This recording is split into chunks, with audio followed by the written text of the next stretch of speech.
Hello दोस्तों, कैसे हैं आप। आज हम आपको यूरोप के सबसे पुराने देश से रूबरू करवाने वाले हैं। एक ऐसी कंट्री जो आपको अपनी खूबसूरती के अलावा ऐसे रेयर एनिमल स्पीसीज के दर्शन कराएगी जो शायद आपको बस अब किताबों में देखने और पढ़ने को मिले। ये वो देश है जिसका ताल्लुक फेसबुक के फाउंडर मार्क जकरबर्ग से है।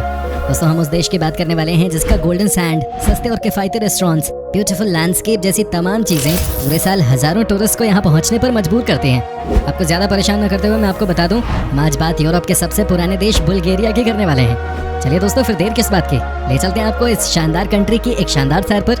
वैसे तो हम इस देश को बुल्गारिया के नाम से जानते हैं, लेकिन इसका ऑफिशियल नाम रिपब्लिक ऑफ बुल्गारिया है। 1,11,000 किलोमीटर में फैला यह देश बाल्कन पेनिनसुला के बीच में स्थित है, जिसकी सीमाएं रशिया, टर्की, यूक्रेन और रोमानिया को टच करती है। बुल्गारिया दुनिया का 105वां और यूरोप का 16वां सबसे बड़ा देश है।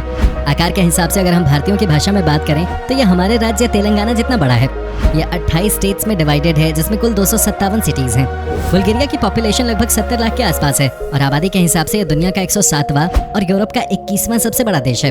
यहाँ साक्षरता दर 98% है, जिसकी वजह से ये दुनिया के टॉप पढ़े लिखे देशों की सूची में आता है। सोफिया बुल्गारिया की राजधानी होने के साथ साथ यहाँ का सबसे बड़ा शहर भी है, जिसकी दूरी वितोशा माउंटेन से मात्र 15 मिनट की है। दोस्तों, क्या आप जानते हैं बुल्गारिया के लोग दाहिनी तरफ गाड़ियाँ चलाते हैं। अगर हमें वहाँ गाड़ी चलानी हुई तो भाई बहुत दिक्कत आएगी। देखने में छोटा है लेकिन वर्ल्ड वाइड काफी इंपॉर्टेंस रखने वाला बुल्गारिया यूरोपियन यूनियन, नेटो और काउंसिल ऑफ यूरोप का पार्ट है। साथ ही ये देश यूएन सिक्योरिटी काउंसिल का 2 बार मेंबर भी रह चुका है। दोस्तों, बुल्गारिया वर्ल्ड की अकेली ऐसी कंट्री है जिसने अपनी एस्टैब्लिशमेंट के वक्त से अभी तक अपना नाम नहीं चेंज किया। बुल्गारिया को silicon valley of eastern block के नाम से भी जाना जाता है। सिलिकॉन वैली उस जगह को कहा जाता है जहां पर आप अपना स्टार्टअप, बिजनेस या ऑफिस काफी कम समय में स्टार्ट कर सकते हैं, या ये वो जगह होती है जहां पर पूरा इंटरनेशनल मार्केट एक्टिव रहता है। इस जगह पे दुनिया के हर इंपॉर्टेंट ब्रांड का ऑफिस होगा या हेडक्वार्टर आपको मिल जाएगा। बुल्गारिया में फेसबुक, गूगल और एप्पल जैसे बड़े ब्रांड्स के ऑफिसेज आसानी से मिल जाएंगे। दोस्तों, बुल्गारिया के लोगों के बिहेवियर की अगर बात करें तो बहुत सिंपल होते हैं और कॉन्फिडेंट होते हैं, और इनकी यही क्वालिटी इनको बाकी दुनिया के लोगों से काफी अलग बनाती है। इस देश में 80% लोग क्रिश्चियन और 9 से 10% मुस्लिम और बाकी अन्य धर्म के लोग रहते हैं। यहाँ के लोग अपने धर्म और अपनी संस्कृति का बहुत आदर करते हैं, लेकिन इसके बावजूद भी लोगों में धर्म को लेकर आपसी मतभेद बिल्कुल नहीं है। दोस्तों, 5वीं सदी तक ऑटोमन साम्राज्य के रूल फॉलो करने के बाद 1908 में बुल्गारिया को इंडिपेंडेंस मिली, लेकिन हैरान कर देने वाली बात यह है कि ट्रेडिशन, रिलीजन और कस्टम में विविधता होने के बावजूद भी बुल्गारिया की भाषा को कोई आज तक चेंज नहीं कर पाया, और आज भी यहाँ के 85 से 90% लोग बुल्गारियन ही बोलते हैं। हालांकि यहाँ के लोग टर्किश, रोमेनियन, जर्मन, फ्रेंच और इंग्लिश भी बोलना जानते हैं। बुल्गारिया के सटारा प्लेनिना और श्रेदाना गोरा माउंटेन्स के बीच में स्थित रोज वैली पूरे वर्ल्ड की आधे से ज्यादा रोज ऑयल प्रोड्यूस करती है, जिसका इस्तेमाल ब्रांडेड परफ्यूम्स और कॉस्मेटिक आइटम्स में होता है, और इसी वजह से बुल्गारिया को geographical indication of rose oil के टैग से प्रोटेक्ट किया गया है। दोस्तों, बुल्गारिया का 1/3 हिस्सा घने जंगलों से घिरा हुआ है, जिसकी वजह से यहाँ का वातावरण काफी सुहाना होता है। देश का टेम्परेचर लगभग 9 से 10 डिग्री रहता है, जो जीने के लिए बिल्कुल स्वर्ग जैसा माहौल बनाता है। यूरोप के सबसे खूबसूरत देशों में से एक बुल्गारिया में आकर्षक समुद्री तटों, सुंदर चर्चेस और सर्दियों के खेलों के अवसरों के अलावा भी पर्यटकों के आनंद के लिए बहुत कुछ है। सबसे बड़ा और राजधानी शहर सोफिया अपने ऐतिहासिक स्थलों और स्थापत्य स्मारकों, बार, रेस्टोरेंट्स और नाइट क्लब्स के लिए प्रसिद्ध है। सोफिया के बाहरी इलाके में पर्वत विटोशा हाइकिंग और स्कीइंग के लिए जाना जाता है। इसके अलावा यहाँ का Central Balkan National Park, Nature Park Bulgarka और रीला नेशनल पार्क प्रकृति का आनंद उठाने और लंबी पैदल यात्रा का आनंद लेने वाले लोगों के लिए बेहतरीन जगह हैं। बुल्गारिया का जो सबसे बेहतरीन पर्यटन स्थल है वो है यहाँ का सनी बीच, जो कि देश के सबसे बड़े समुद्र तटों में से एक है। व्यापक रूप से फैले हुए और विशाल इस समुद्र तट पर उन सभी लोगों के लिए बहुत स्तब्ध कर देने वाला आकर्षण है, जो कि यहाँ की चमकदार धूप में बैठने के लिए बेताब हैं और यहाँ की ठंडी हवा अपने शरीर पे महसूस करना चाहते हैं। सनी बीच बुल्गारिया में स्कूबा डाइविंग, स्नॉर्कलिंग, गहरे समुद्र में मछली पकड़ने और पैरासेलिंग सहित वाटर स्पोर्ट और अन्य साहसिक गतिविधियों के लिए काफी कुछ है। दोस्तों, बुल्गारिया में सबसे मुश्किल काम है फार्मेसी ढूंढना, क्योंकि इस देश में सिर्फ 30 ही फार्मेसीज हैं, जो यहाँ की पॉपुलेशन के हिसाब से बहुत ही कम है। अगर आपको रात के समय कभी इमरजेंसी पड़ जाए तो यहाँ के छोटे शहर तो छोड़िए, बड़े से बड़े शहर में भी फार्मेसी की सुविधा मिलना बहुत ही मुश्किल है।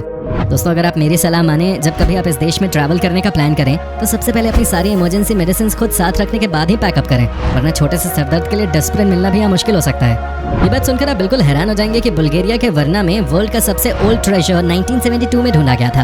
आर्कियोलॉजिस्ट के हिसाब से ट्रेजर पोस्ट 4600 से 4200 BC के बीच का है। इसमें 3000 एंशिएंट आइटम्स मिले, जैसे आप आज भी वर्ना के आर्कियोलॉजिकल म्यूजियम में देख सकते हैं। दोस्तों, बुल्गारिया के सेंट सिरिल और मेथोडियस द्वारा इन्वेंट किया गया सिरिल अल्फाबेट यूरोपियन यूनियन के 3rd ऑफिशियल अल्फाबेट्स में से एक है। एक अनुमान के मुताबिक पूरे वर्ल्ड के 250 मिलियन लोग आज इस लैंग्वेज को यूज करते हैं। दोस्तों, बुल्गारिया की आर्मी आज तक कोई युद्ध नहीं हारी है। हालांकि वो कभी कोई जंग जीते भी नहीं, लेकिन इसमें हैरान कर देने वाली बात यह है कि आज तक इनके झंडे को कोई भी देश कैप्चर नहीं कर पाया। बुल्गारिया का झंडा भारत के झंडे की ही तरह 3 इक्वल बैंड्स में डिवाइडेड है और उसके कलर्स हैं व्हाइट, ग्रीन और रेड। दोस्तों अगर फैक्ट की बात करें तो बुल्गारिया पूरे वर्ल्ड में न्यूजीलैंड के बाद ऐसा देश है जिसने जूस को वर्ल्ड वॉर 2 में बचाया था। हालांकि उस वक्त ये कंट्री जर्मनी के साइड से थी। 1976 में यूनेस्को ने एंशिएंट बुल्गारियन कैलेंडर को वर्ल्ड का सबसे एक्यूरेट कैलेंडर घोषित किया था। बुल्गारिया के कैपिटल में स्थित अलेक्जेंड्रा नेविस्की कैथीड्रल विश्व का one of the largest eastern Orthodox cathedral है, जिसे देखने के लिए यहाँ हजारों क्रिश्चियन टूरिस्ट का जमावड़ा लगा रहता है। दोस्तों आपने डॉन कोलोव का नाम तो सुना ही होगा। वो एक रेसलर थे। जिंदगी में उन्होंने 1500 फाइट्स लड़ी और उनमें से सिर्फ 3 ऑफिशियल फाइट्स हारी। ये महान रेसलर बुल्गारियाई थे। बुल्गारिया एयरफोर्स की पायलट रायना कसबोवा दुनिया की पहली फीमेल एयरफोर्स पायलट थी, जिन्होंने मात्र 15 साल की उम्र में बाल्कन युद्ध में हिस्सा लिया था। फेसबुक के कर्ता धर्ता मार्क जकरबर्ग की जड़ें भी इस देश से जुड़े हुए हैं। उनके ग्रैंडफादर मार्को इस देश के निवासी थे, जो 1940 में किसी कारणवश यहाँ से अमेरिका चले गए। दोस्तों बुल्गारिया के लोग काफी स्मार्ट होते हैं। उसका प्रूफ है इस देश का इंटरनेशनल IQ टेस्ट में 2nd स्थान पाना। देश का सेट स्कोर भी काफी बेहतरीन है। यूरोप की सबसे अफोर्डेबल प्लेस के अलावा ये जगह अपने फास्ट इंटरनेट सर्विस के लिए भी जानी जाती है। दोस्तों दुनिया को पहला डिजिटल इलेक्ट्रॉनिक कंप्यूटर देने वाले जॉन विंसेंट भी बुल्गारिया से बिलोंग करते हैं। बुल्गारिया में स्तारा ज़गोरा नाम की एक जगह है, जहाँ पर हर 3 साल में एक बार दुल्हन का बाजार लगता है और दूल्हे अपनी मनपसंदीदा दुल्हन को खरीद कर उसे अपनी पत्नी बना सकते हैं। ये बाजार एक समुदाय द्वारा लगाया जाता है, जहाँ पर गरीब परिवार अपनी कुंवारी बेटियों पर बोली लगवाते हैं। इनकी ये प्रथा काफी सालों से चली आ रही है, लेकिन कुछ सालों से इस प्रथा की आड़ में बाहर की लड़कियों की भी जबरन बोली लगाई जा रही है, जिसकी वजह से कभी भी बुल्गारिया की गवर्नमेंट इस पर बैन लगा सकती है। अगर आप अच्छा खाना खाने के शौकीन हैं, तो बुल्गारिया में आपको व्यंजनों की वैरायटीज मिल जाएंगी और उनका आपको आनंद जरूर लेना चाहिए। दही, पनीर, बनीटा, कुजोनैक, मफिन, ट्राइब सूप और शोप्स का सैलेड कुछ मजेदार बुल्गारियन व्यंजन हैं। बुल्गारिया में पारंपरिक दूध के उत्पादों और यहाँ की चीज का स्वाद जरूर लें। बुल्गारिया की करेंसी है बुल्गारियन लेव और एक बुल्गारियन लेव करीब 44 भारतीय रुपयों के बराबर है। दोस्तों मूवीज देखने का किसको शौक नहीं है, लेकिन इस मामले में बुल्गारिया के लोगों की किस्मत काफी तेज है, क्योंकि इस देश के पास विश्व का सबसे बड़ा IMAX 3D सिनेमा है। दोस्तों अगर फास्ट फूड की बात की जाए तो यहाँ का योगर्ट कुजीन काफी फेमस है। बुल्गारिया को वर्ल्ड का बिगेस्ट वाइन प्रोड्यूसर माना जाता है। इस देश की वाइन प्रोडक्शन की हिस्ट्री काफी लंबी रही है। कहा जाता है कि इंग्लैंड के प्राइम मिनिस्टर विंस्टन चर्चिल को यहाँ की ब्रॉड लीफ मिल्निक वाइन इतनी पसंद थी कि वो हर साल यहाँ से 300 लीटर वाइन मंगवाया करते थे। बुल्गारिया में 9 यूनेस्को वर्ल्ड हेरिटेज साइट्स हैं, जो खुद इस देश की एंशिएंट हिस्ट्री बयां करती है।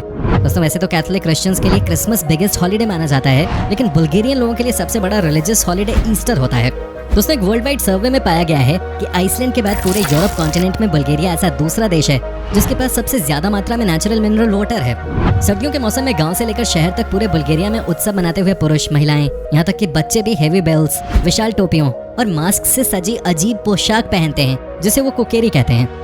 इस सेलिब्रेशन में वो डांस करते हुए जोर जोर से चिल्लाते हैं, जिसके पीछे का मकसद बुरी आत्माओं को डराना और एक अच्छी फसल का उत्पादन करना होता है। बुल्गारिया आयरलैंड और स्कॉटलैंड के बाद दुनिया का तीसरा ऐसा देश है जहां बैगपाइप को ट्रेडिशनल म्यूजिकल इंस्ट्रूमेंट के तौर पर इस्तेमाल किया जाता है। यहाँ पर लोग इसे गाइडा कहते हैं, जो ज्यादातर लैम्ब या गोट स्किन से बनता है।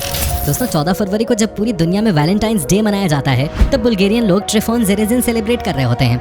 यहाँ के लोगों की माने तो ये उनके वाइन प्रोडक्शन के संरक्षक हैं, जो हर वक्त इनको प्रोटेक्ट करते हैं। बुल्गारिया के लोगों का कम्युनिकेशन का तरीका काफी अलग है। यहाँ के लोग यस बोलने के लिए हेड को शेक करते हैं और नो के लिए नॉड। अब ऐसा ये क्यों करते हैं, ये तो बुल्गारिया के लोग ही बता पाएंगे। यहाँ के लोग अपने बर्थडे की ही तरह एक और दिन सेलिब्रेट करना पसंद करते हैं, और ये वो दिन होता है जब किसी व्यक्ति के नाम से जुड़े संत का जन्मदिन पड़ता हो, और यही कारण है कि इस दिन को सेंट डे के नाम से भी जाना जाता है। बहुत से बुल्गारियंस के लिए ये दिन उनके बर्थडे से भी ज्यादा इंपॉर्टेंट होता है। सॉकर बुल्गारिया का सबसे लोकप्रिय स्पोर्ट है। इसके अलावा यहाँ की वॉलीबॉल टीम टॉप 10 में रहती है, जो देश के लिए काफी मेडल और चैंपियनशिप्स जीतती आई है। बुल्गारिया का बैंस्को स्पॉट स्कीइंग के लिए पूरे वर्ल्ड में सुपर फेमस है। अगर कभी आप बुल्गारिया जाकर विंटर स्पोर्ट्स के मजे लेना चाहते हो, तो आपको यहाँ जरूर जाना चाहिए। हर साल मार्च के पहले दिन बुल्गारियाई एक दूसरे के साथ लाल और सफेद बुने हुए कंगन का आदान प्रदान करते हैं, जिसे कहा जाता है मार्टिनित्से। वो पूरे महीने इन मार्टिनित्से कंगन को पहनते हैं जब तक कि वो एक खिलने वाले पेड़ को नहीं देख लेते। फिर वसंत के स्वागत के तरीके के रूप में इन कंगनों को पेड़ों में बांध दिया जाता है। बुल्गारिया में भेड़ियों और भूरे भालुओं की एक बड़ी आबादी है, जो यूरोप की सबसे बड़ी आबादियों में से एक है, और वहाँ कई जंगल और पर्वत श्रृंखलाएं हैं जहाँ वो मुक्त घूमते हैं। ग्रामीण बुल्गारिया के अधिकांश घरों में कम से कम एक पिचका होता है। ये एक प्रकार का स्टोव है जिसका उपयोग हीटिंग और खाना पकाने के लिए किया जाता है। सर्दियों में यहाँ का तापमान -30 डिग्री तक चला जाता है, इसलिए घरों में इसकी आवश्यकता पड़ती है। दोस्तों पर्यटन के लिहाज से ये देश काफी ज्यादा खूबसूरत है। यहाँ के शानदार बीचेस, आइलैंड और ढेरों पर्यटन स्थल देखने के लिए हर साल लगभग 1.5 करोड़ लोग इस देश में आते हैं। दोस्तों आपको जानकर हैरानी होगी कि बुल्गारिया का प्लोदेव शहर यूरोप का सबसे पुराना शहर है, जिसकी स्थापना लगभग 600 ईसा पूर्व मानी जाती है। जहां आज दूसरे यूरोपियन देशों की नागरिकता पाना मुश्किल है, वहीं बुल्गारिया की नागरिकता हासिल करना बेहद ही आसान है। यहाँ पर कोई भी व्यक्ति $5 लाख यानी लगभग 3.5 करोड़ भारतीय रुपए देकर मात्र 2 सालों में यहाँ का नागरिक बन सकता है। साथ ही बुल्गारिया अपने देश की नागरिकता बेचकर हर साल करोड़ों रुपए कमा लेता है। दोस्तों, बुल्गारिया में एक विश्व प्रसिद्ध भविष्य देखने वाली महिला का जन्म भी हुआ, जिनका नाम है बाबा वांगा। इनका जन्म 1911 में हुआ था, जिन्होंने अपनी 10 वर्ष की उम्र में एक घटना में आंखें गंवा दी थी, जिसके बाद उन्हें दुनिया के भविष्य को देखने की एक अद्भुत शक्ति मिल गई। साल 1996 में इनकी मृत्यु तक बाबा वांगा ने अपने पूरे जीवन में 100 भविष्यवाणियां करी, जो आज तक सच साबित हो रही हैं। इनकी भविष्यवाणियों में मुख्य है इंदिरा गांधी की हत्या, अमेरिका का 9/11, 2004 का सुनामी तथा पहले अफ्रीकी मूल के निवासी ओबामा का अमेरिका में राष्ट्रपति बनना शामिल है। यहाँ के लोगों की वैसे आय ज्यादा नहीं है, पर फिर भी यह बुल्गारियन लोग अपना जीवन समृद्ध तरीके से बिताते हैं। अपनी धार्मिक और सांस्कृतिक मान्यताओं का ये लोग बड़ा ही आदर करते हैं। इसके बावजूद यहाँ धार्मिक कट्टरता, जात पात, ऊंच नीच जैसी कोई चीज देखने को नहीं मिलती। साल 1908 को इस देश को आजादी मिली। इससे पहले लंबे समय तक यह ऑटोमन एम्पायर का हिस्सा था। बुल्गारिया की महिलाएं काफी सुंदर होने के साथ साथ बहुत शांत स्वभाव की होती हैं, इसीलिए ये महिलाएं पुरुषों को और ज्यादा लुभा जाती हैं। बुल्गारिया का लगभग 1/3 भाग जंगलों से घिरा है, जिस कारण यहाँ की हवा काफी साफ है और तभी यहाँ का तापमान दूसरे यूरोपियन देशों से अच्छा माना जाता है। लंबे समय तक ऑटो एम्पायर का शासन रहने के कारण आज भी तुर्क रीति रिवाजों के रहन सहन और उनके तौर तरीके देखने को मिलते हैं। बुल्गारिया की पारंपरिक शादियाँ काफी ज्यादा आकर्षक होती हैं, जिन्हें सिर्फ देखने के लिए ही दूर दूर से लोग आते हैं। दोस्तों, क्या आप कभी बुल्गारिया गए हो? अगर हाँ तो हमें कमेंट करके जरूर बताएं। अगर आपको ये वीडियो अच्छी लगी तो वीडियो को लाइक कीजिए और चैनल को सब्सक्राइब कर लीजिए। साथ ही बेल आइकन को भी दबाएं ताकि आने वाली हर एक वीडियो का आपको अपडेट मिल सके। तो मिलते हैं अगले वीडियो में, तब तक के लिए धन्यवाद।